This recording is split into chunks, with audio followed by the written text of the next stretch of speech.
네, 경제 현안을 좀 쉽게 풀어보는 시간입니다. 경제 읽기 시작하겠습니다. 오늘도 다양한 경제 이슈들 김대호 경제학 박사와 함께 짚어보겠습니다. 어서 오세요. 네, 반갑습니다. 예, 금리 높고 미분양 사태도 많이 있고 그래서 부동산 시장 걱정스러운 목소리도 많은데 서초구 잠원동에요. 메이플자이 81가구 뽑는데 35,000 그게 넘는 청약 통장이 들어갔어요. 예, 지금 부동산이 한겨울 아주 냉각기를 거치고 있는 상황인데요. 예. 분양을 해도 사가는 신청하는 사람이 없고 예. 건물을 다 지어도 아직도 비어 있는, 그래서 이것을 악성 미분양이라고 하는데요. 예. 이게 지금 전국적으로 수만 가구가 넘어가고 있거든요. 이런 상황에 매우 이례적인 현상이 일어났습니다. 장소는 서울 서초구 잠원동입니다. 예. 서초구 잠원동 저기는 고속터미널에서 그렇게 멀지 않은 곳이고 잠원역 바로 앞에 있는 곳인데요. 뭐 우리나라 입지로서는 강남구, 강남 3구를 대표하는 입지다 이렇게 볼 수가 있어요. 네. 여기에 이제 특별 공급 특공 81세대 또 일반 분양 81세대를 각각 분양을 했는데 네. 이 일반 분양의 경쟁률이 무려 지금 442대 1. 뭐 사실 442대 1이면 당첨 가능성은 아주 희박한, 매우 경쟁률이 높다 이렇게 볼 수가 있습니다. 예. 그 왜 이렇게 갑자기 전국적으로는 분양이 안 돼서 냉골기를 지나고 있는데 왜 이곳 메이플 자이 아파트에는 이렇게 뜨겁게 달아올랐느냐, 이 세간에 관심이 집중되고 있지 않습니까? 이게 뭐 예. 10억 로또 얘기도 나와요. 예, 10억 로또란 얘기가 예. 최근에 지금 거기에 완공을 한 아파트가 있습니다. 거기서 가장 가까운데, 그러니까 고속터미널 바로 맞은편에 예. 레미안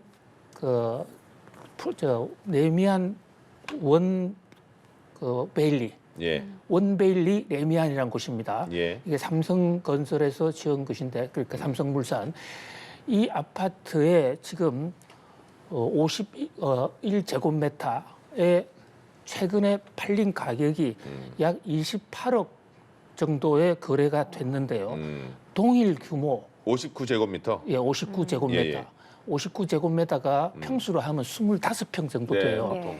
근데 그 같은 25평짜리가 분양가가 얼마에 나왔냐면 17억에 나왔거든요. 예. 아, 그러니까 바로 10억 인근에 정도 차이가 나네요. 원베일리가 있는데, 물론 원베일리가 훨씬 더 목이 좋지는 하지만 그래도 같은 서초구고 동네가 가까운데, 그렇다면 최소한 당첨과 동시에 10억 정도의 시차를, 이익 차이를 볼 수 있지 않겠냐, 이 기대감.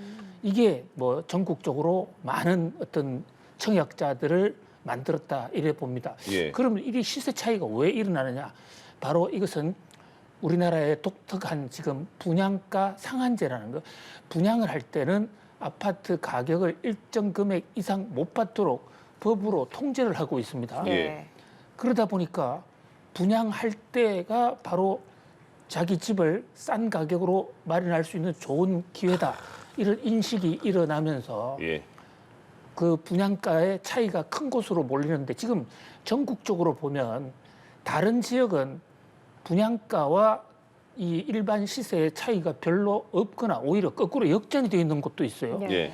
전국적으로 지금 가격 하락이 만연돼 있다 보니까요. 예. 근데 이제 서울의 강남 3구, 강남구, 서초구, 송파구는 가격 하락폭이 굉장히 미미했습니다. 예. 그렇다 보니까 분양가 상한제로 인한 현재 주변 시세와 분양가 시세 차이가 워낙 컸고, 예. 그것이 이렇게 폭발적인 청약률로 나타났다, 이렇게 볼 수 있겠습니다. 예. 네, 지금 이렇게 메이플자이는 너무 뜨거운데 시장이 같은 날 다른 지역에서 특별 공급을 실시한 아파트 단지에서는 미달이 속출했거든요. 이 양극화 경향이 계속해서 심해지는 것 같아요. 그래서 양극화라 그러면 반 정도는 잘 되고 반 정도가 잘못되는 것을 흔히 양극화라고 그러는데, 네. 지금 앵커님 잘 지적해 주신 대로 지금은 아주 특정 지역만 잘 되고 예.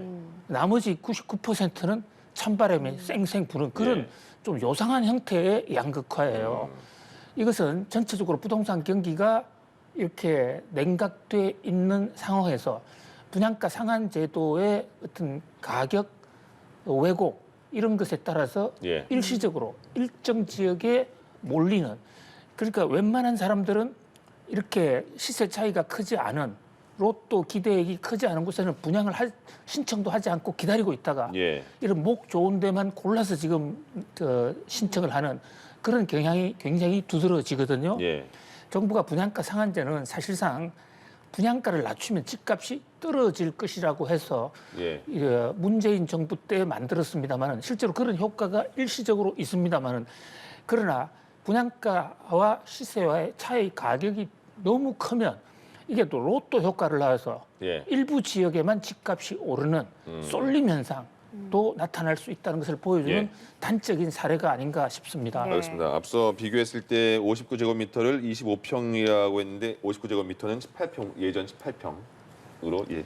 18평요. 예. 그러니까 예전에 그러니까 그것을 전용 면적으로 하면 그렇습니다. 그렇죠. 예. 그렇죠. 예. 예. 그 차이 잠깐 말씀드리고 보통 일반적으로 아파트 거래할 때는 전용 면적이 아니라 액면 금액으로 하기 때문에 맞습니다. 크게 잡는 거죠. 원베일리에 제가 여러 번 가봤는데요. 아. 거기서 25평이라고 소개하는 게 지금 28억인 합니다. 그렇군요. 알겠습니다.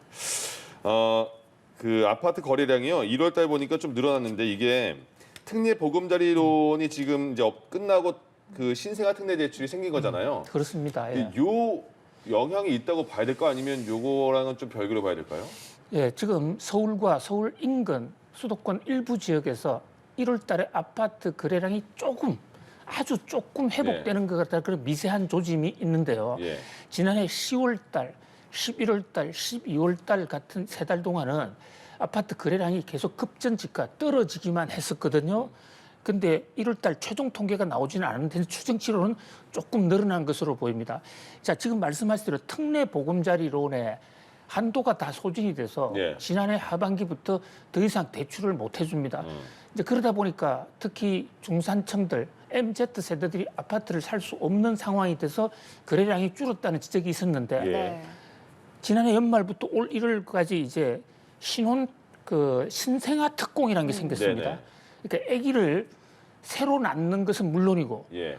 아기 낳은 지 2년이 안 된 그런 가계주들에게 대해서는 아파트에 청약이 들어갔거나 아파트를 샀을 때 예. 저리에 대출을 해줄 수 있도록 하는 제도가 도입이 됐거든요. 네. 여기에 대한 기대 심리가 좀 반영이 된 것으로 보이고요. 거기다가 우리 이 뉴스 시간에도 여러 번 말씀 올렸지만은 GTX 예. 그러니까 그 지하 광역 철도망 거기에 대한 신노선이 확정이 됐거든요. 그러니까 그동안 그 노선을 보고 거래를 하겠다고 대기했던 사람들이 이제 노선이 확정됐으니까 실제로 거래를 실현하지 않았느냐, 그런 일부 요인이 반영이 된 것으로 보이는데 예. 네. 그러나 통상적으로 우리가 아파트 거래량이 회복이 되면 부동산 경기에 봄이 온다라고 얘기할 정도로 네. 서울의 아파트 거래량이 폭발적으로 늘어난 것은 아니고요. 결론적으로 단적으로 표현을 드리면 폭락하던 게 좀 멈췄다, 이렇게 볼 수 있는 그 정도입니다. 정도군요. 네. 예. 이제 청약시장 분위기 살펴봤고 두 번째 주제로 넘어가 보겠습니다. 지난해 음식료품 소비가 줄어들면서 2년 연속 감소세를 나타냈는데 아무래도 뭐 먹거리 물가, 외식 물가가 너무 올라서 그런 거겠죠?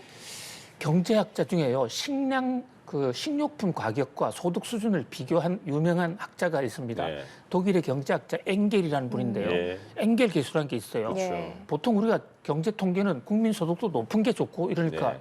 물어보면 자기 자신을 선전할 때 나는 엥겔 계수 높은 사람이야, 이렇게 얘기하는 수도 있는데 예. 그건 큰 착각이죠.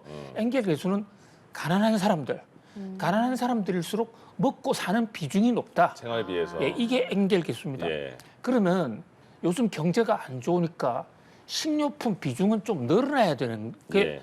엥겔의 법칙에 따른 이론이에요. 그런데 지금 상황은 경기도 안 좋은데 오히려 먹거리 지출이 급전직하 지금 줄어들고 있는 겁니다. 작년, 올해 이틀, 2해 연속으로 예. 이렇게 떨어지는 것은 근자에 없던 매우 이례적인 것이거든요. 예. 그러니까 엥겔 비싸서 그런 거 아닌가요? 비싸서. 바로 그래서 엔겔 계수라는 것은 가격은 일정할 때 소득이 바뀌면 나타나는 현상, 예. 소득이 줄어들면 엔겔 계수는 오히려 높아진다 이런 건데 지금처럼 가격이 폭발적으로 오르면 아예 먹는 것도 줄이게 되는 것이거든요. 그러니까요. 못 사는 거죠. 특히 이 지금 현재 식료품 구매를 줄이게 된 최대의 핵심 내관은 과일입니다. 예. 과일 값이 현재 통계상으로도 약 28% 전년 동기 대비 오른 것으로 되어 있는데요. 사과 같은 것은 무려 50%, 60%가량 올랐거든요. 예. 그러니까 사과 2개 먹던 사람이 반쪽만 먹고 뭐 이런 사태가 나눠 먹고. 있는데다가 더더군다나 금리가 오르니까 예. 소득은 월급 봉투는 조금 늘어난 것 같은데 실질 소득은 더 감소했어요. 그러다 보니까 이제 경기 침체로의 한 단면이다 이렇게 예. 볼 수 있겠습니다. 알겠습니다.